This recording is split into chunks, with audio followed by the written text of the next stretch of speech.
Tov, ce soir, un soir de Simcha pour tout le clan d'Israël. La Hiloula de Rabbi Shimon Bar Yochai, Shesruto Tagen Alenu. Chacun rentre ce soir, allume une bougie, l'Eloi Nishmat Hatzadik, et bien sûr se met à prier. Qui sait qu'il y a un plus grand srout que Rabbi Shimon?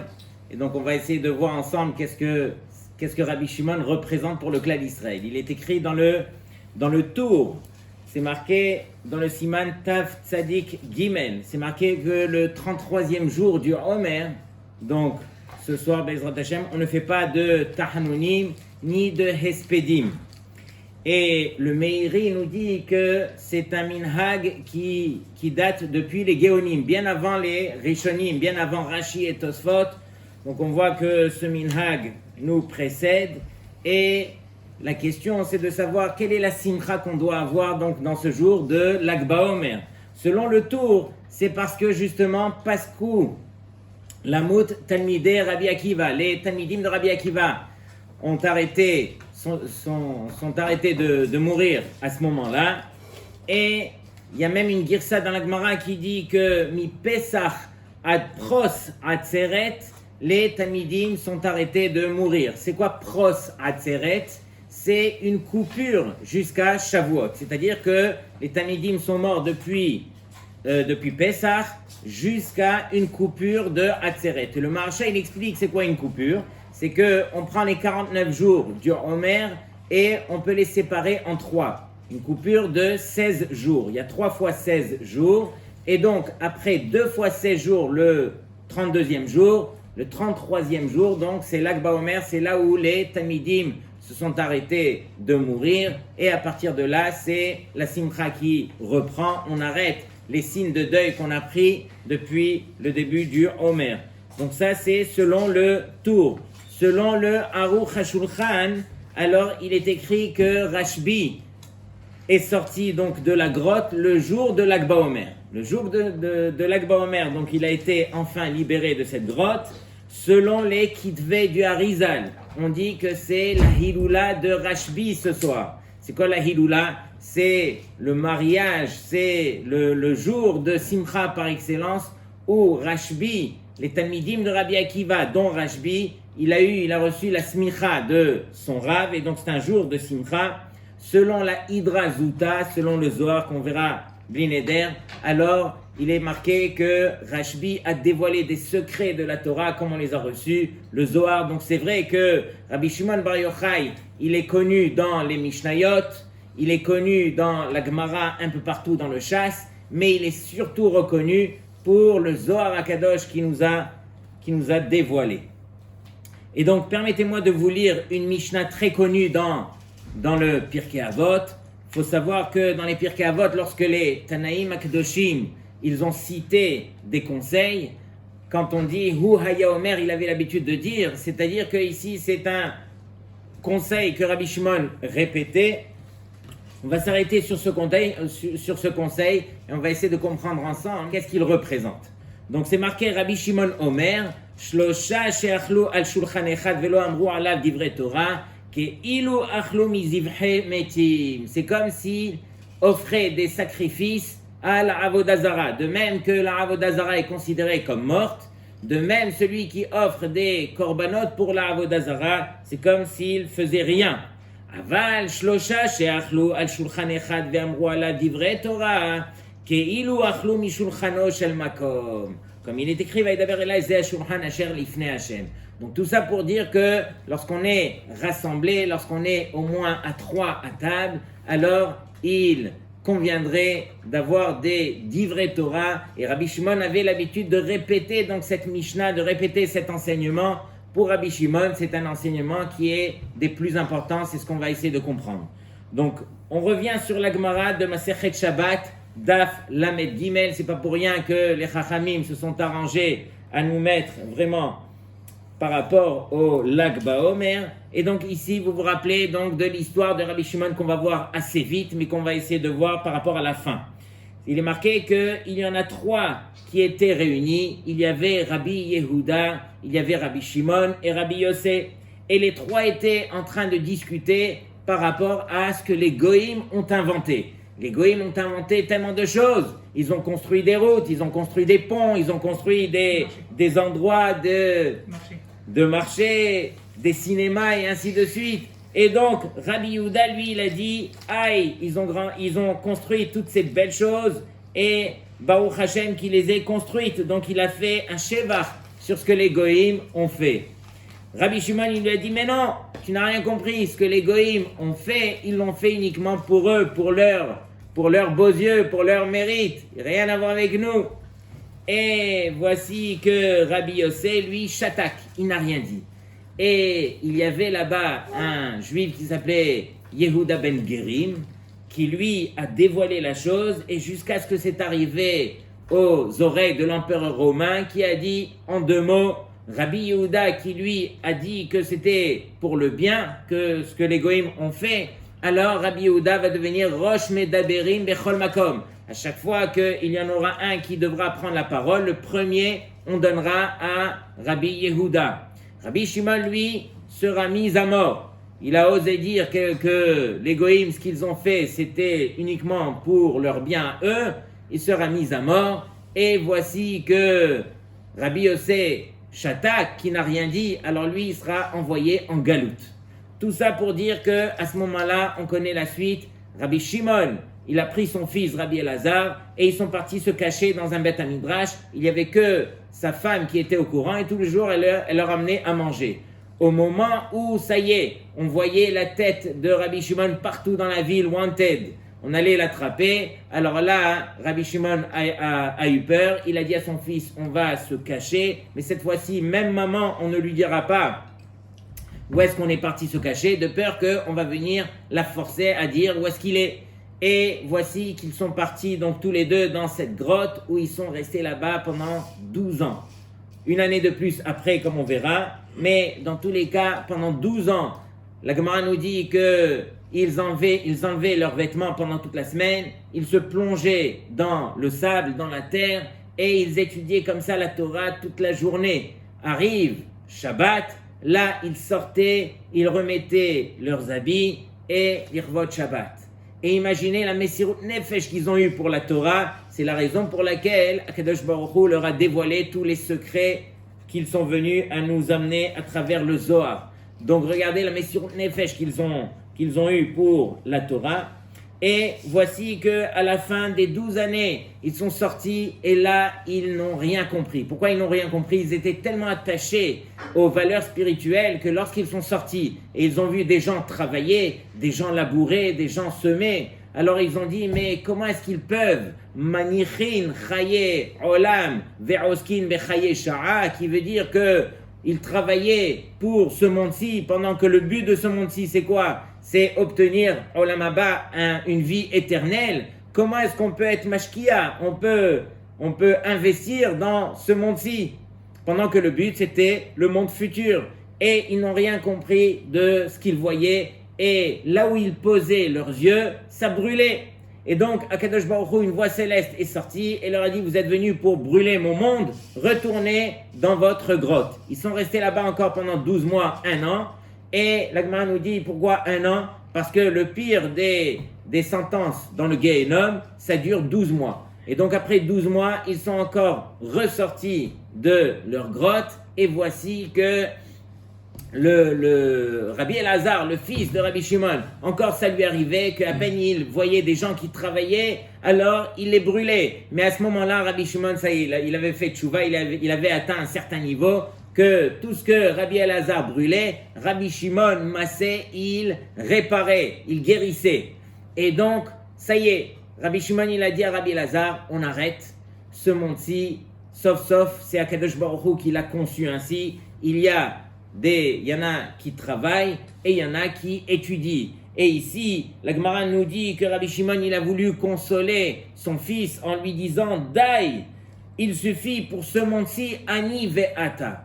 Toi et moi, et Rachid dit, c'est quoi toi et moi? Toi et moi qui étudions la Torah comme il se doit, ça valait la peine de créer tout ce monde, rien que pour que toi et moi étudions la Torah. Imaginez le srout du limoud à Torah qui permettait à tout ce monde d'exister grâce à leur limoud à Rabbi Shimon et à son fils.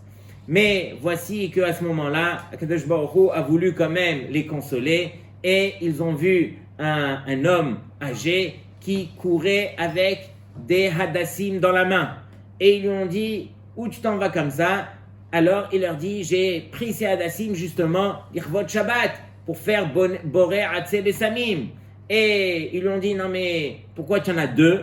Alors un pour Zachor et un pour Shamor. Zachor c'est le Kiddush, Shamor c'est pour respecter les lois du Shabbat. Et donc lorsqu'ils ont vu cela, ils ont dit, regarde combien Akadosh Baruch Hu, tes enfants, ils chérissent tes mitzvot. Et donc ça les a consolés quelque part de voir que c'est vrai qu'on travaille, mais le but du travail c'est justement d'élever la matière pour la mettre au service de Akadosh Baruch Hu. De même, on revient à notre Mishnah, lorsque Rabbi Shimon, il avait l'habitude de répéter que lorsqu'on est à table et qu'on se doit de faire des divrei Torah, c'est justement la même logique, c'est-à-dire que ici le but, c'est bien sûr de manger, on est obligé de manger, mais lorsqu'on vient manger, alors qu'on n'en fasse pas un but en soi. Quel est le but? Le but, c'est d'élever la matière justement pour que cette matière nous serve et qu'on puisse servir Hachem. Et donc, lorsque je m'assois et que je fais des divrei Torah, alors c'est comme si j'offrais des korbanot. Le korban, ça vient du mot karev. Karev qui veut dire se rapprocher. On se rapproche de toi, Hachem, en élevant la matière et en donnant de l'importance à cela. Donc, le but, encore une fois, c'est de venir s'asseoir manger. Mais quel est le vrai but à travers manger? C'est justement de se rapprocher d'Hachem. Et donc c'est une des choses que Rabbi Shimon lui répétait, c'était justement de profiter, de servir Hachem au travers des divrei Torah qu'on fera aussi à table. Et donc ça c'est l'histoire de Rabbi Shimon en gros, et j'aimerais partager avec vous la Hydra Zuta. Il y a Hydra Rabbah et Hydra Zuta, la partie du Zohar qui nous raconte lorsque Rabbi Shimon il allait quitter ce mont-ci, le dernier jour de sa vie. Qu'est-ce qui s'est passé? Là, je vous demande de bien écouter. Donc, il est enseigné que ce jour même où Rabbi Shimon, il a compris qu'il devait quitter ce mont-ci, alors il a ordonné ses paroles. Pourquoi il a ordonné ses paroles? Parce qu'il a dit, j'ai tellement de secrets que je dois encore dévoiler sur terre avant de quitter ce mont-ci, que je vais convoquer mes élèves et je vais leur dévoiler tous les secrets. Et c'est ce qu'il a fait. Il y avait chez lui Rabbi Elazar, son fils, et Rabbi Abba qui était le scribe. Tout ce que Rabbi Shimon disait, c'était Rabbi Abba qui l'écrivait. Il avait vraiment ce koach de pouvoir écrire chaque mot qui sortait de la bouche de Rabbi Shimon. Et voici que Rabbi Shimon, il a levé les yeux et il a vu que sa maison s'est remplie. C'est rempli de tous les Talmidei Chachamim qui étaient venus pour écouter Rabbi Shimon. Et donc, il a dit, je me rappelle une fois, j'étais malade, et lorsque je suis sorti de la grotte, alors on se rappelle combien il avait des fissures dans la peau, dans tout le corps. On peut imaginer combien d'années il est resté dans le sable. Et voici que son beau-père, le Tana, Rabbi Pinchas Ben Yair, est venu et a voulu le guérir. Et lorsqu'il l'a vu dans cet état, il s'est mis à pleurer. Et ces larmes qui touchaient le corps de Rabbi Shimon le brûlaient tellement qu'il avait des entailles dans la peau. Et donc, il a dit, je me rappelle lorsque j'étais malade, Rabbi Pinchas Ben Yair était venu. Et à ce moment-là, directement, alors j'ai voulu lui montrer que console-toi, mon cher beau-père, parce que sache que heureux que tu sois de m'avoir vu dans cet état. Pourquoi? Parce qu'à ce moment-là, j'ai regardé dans le Gan Eden et j'ai choisi exactement la place que je voulais dans le Gan Eden. Imaginez le niveau qu'il avait grâce à la peine qu'il a eue dans l'étude de la Torah. Et à ce moment-là, il s'est rappelé de cet endroit parce que finalement, il allait rejoindre cet endroit tout de suite après. Et donc, lorsque se sont installés tous les Talmidei Chachamim, à partir de là, Yarda Esh Mina Shamaim. Et il y a eu un feu qui est venu et qui a entouré toute la maison. C'est une des raisons pour lesquelles, lorsqu'on parle de Rabbi Shimon, et surtout en Eretz Israël, tout le monde allume des feux. De quoi est-ce qu'on parle ici? Ça représente le feu. Yatz'u kulam v'nisharu Rabbi Elazar beno ve Rabbi Abba. Tout le monde a eu peur. Ils ont vu le feu entourer la maison. On va se faire brûler. Et donc, qui c'est qui est resté? Il y avait Rabbi Elazar, son fils, et Rabbi Abba. Rabbi Shimon s'est levé, il s'est assis, il a rigolé, et il s'est réjoui. Et il a dit, mais ils sont partis où, tous les Talmidei Chachamim? Et là, Rabbi Shimon, il a disparu. Il a disparu, il a réapparu, et donc lorsqu'il a réapparu, il s'est levé, il a levé les mains vers le ciel, et il était heureux comme tout. Voici qu'il a demandé aux Chaverim de revenir. C'est pas tout le monde qui a pu revenir, tout le monde n'avait pas ce niveau de pouvoir rester à cet endroit avec le feu, et voici qu'il y avait là-bas Rabbi Elazar, son fils, Rabbi Abba, Rabbi Yehuda, Rabbi Yossé, Rabbi Hiya et Rabbi Yitzhak. C'est les 6 qui sont restés autour de Rabbi Shimon. Et à partir de là, Rabbi Shimon, il a dit, c'est Ed Ratzon sur terre. C'est ça ce qu'on fait ce soir. Ed Ratzon, c'est un moment où HaKadosh Baruch Hu, il est d'accord avec tout ce que les Béné Israël vont faire. Éventuellement, c'est un moment propice pour la tefila, pour demander des choses à HaKadosh Baruch Hu qui nous permettent de grandir grâce au srout d'une personne. Lorsque on chante le piyut de Bar Yochai, une des phrases c'est Naase Adam Nehemar Ba'avurecha. Le Naase Adam, lorsque Hachem il a créé l'homme, il a dit Naase Adam, faisons l'homme. Mais sur qui ça a été dit faisons l'homme? Rien que pour toi, Rabbi Shimon, ça valait la peine qu'Akadosh Baruch Hu il dit faisons l'homme.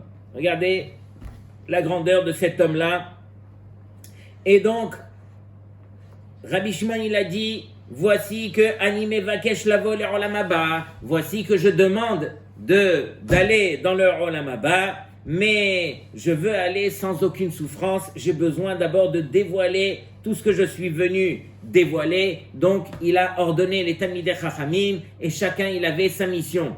Rabbi Elazar, lui, qu'est-ce qu'il devait faire? Il devait étudier la Torah qu'il écoutait de son père. Rabbi Abba, lui, c'était le scribe qui devait retranscrire. Tous les Haverim qui étaient là-bas, ils devaient faire tchouva, ils devaient garder les paroles dans leur cœur et pouvoir après les enseigner. Rabbi Shimon s'est entouré d'un talit, il s'est assis, il a ouvert et il a dit Lo hametim yahalleluya velo kol yordei duma. Il a dit les morts ne pourront pas te glorifier à Kadosh Baruch Hu. Et donc je suis obligé maintenant de sortir de ma bouche tous les razé Torah, tous les secrets de la Torah. Et donc à partir de là, il a commencé à dévoiler des secrets inimaginables. Et c'est une des raisons pour lesquelles on appelle ça la Hiloula de Rabbi Shimon, où c'est le moment de Simcha par excellence, où Rabbi Shimon s'est permis de dévoiler tous ses secrets. Depuis la création du monde jusque-là, ces secrets n'étaient pas encore dévoilés.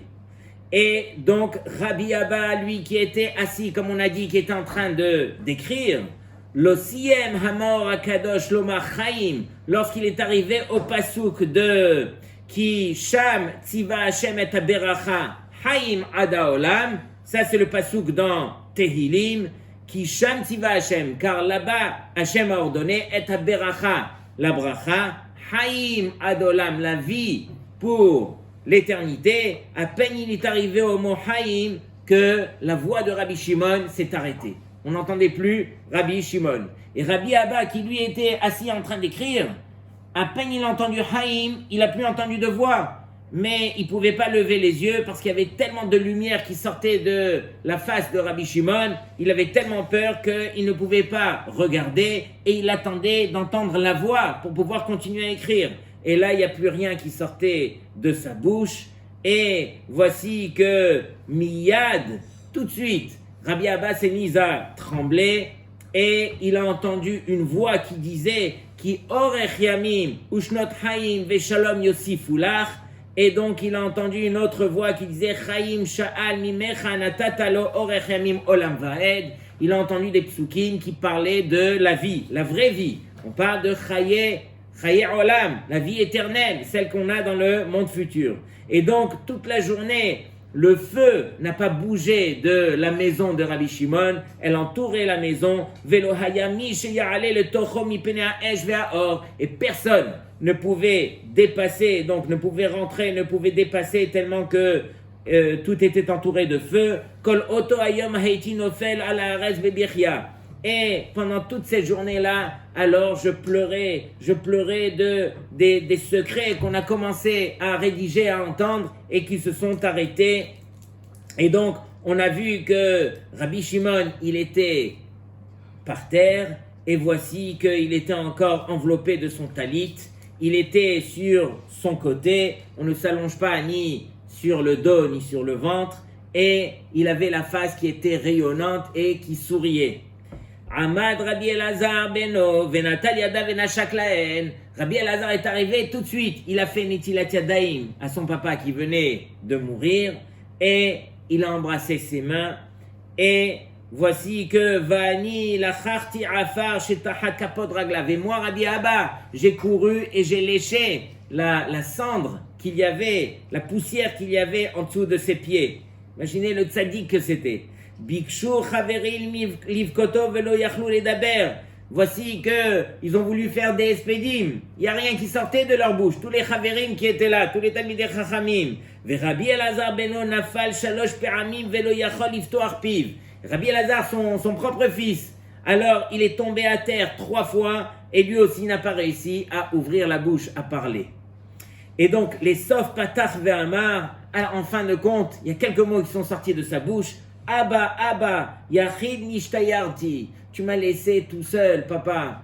Et c'était Sachavuta. On peut imaginer 13 ans, ils sont restés dans la grotte ensemble. Ils ont dévoilé les secrets de la Torah ensemble. D'ailleurs, ils sont niftarim ensemble. Quand vous allez à Méron, vous avez Rabbi Shimon d'un côté, et juste de l'autre, vous avez Rabbi Elazar beno.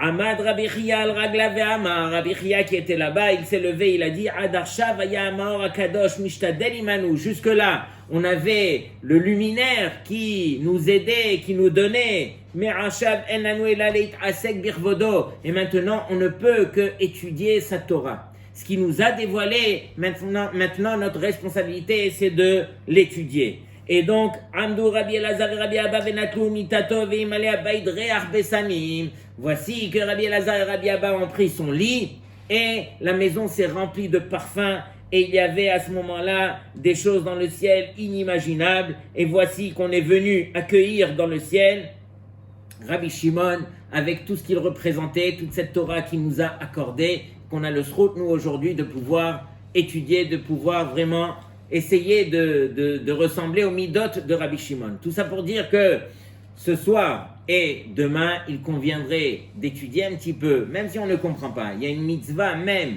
si on ne comprend pas, de lire le Zohar.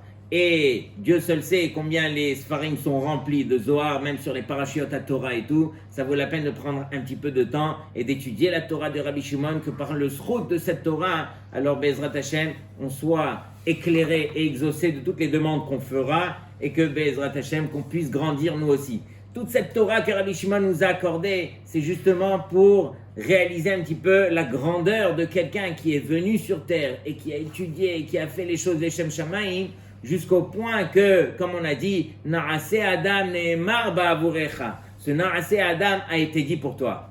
Bar Yochai nimshachta ashrecha shemen sason mechaverecha. Bar Yochai shemen mishchat kodesh nimshachta mimidat hakodesh nasata sis nezer hakodesh havush al rosh chaperecha. Shabbat shalom. N'oubliez pas de bien chanter demain soir, Birvot Shabbat.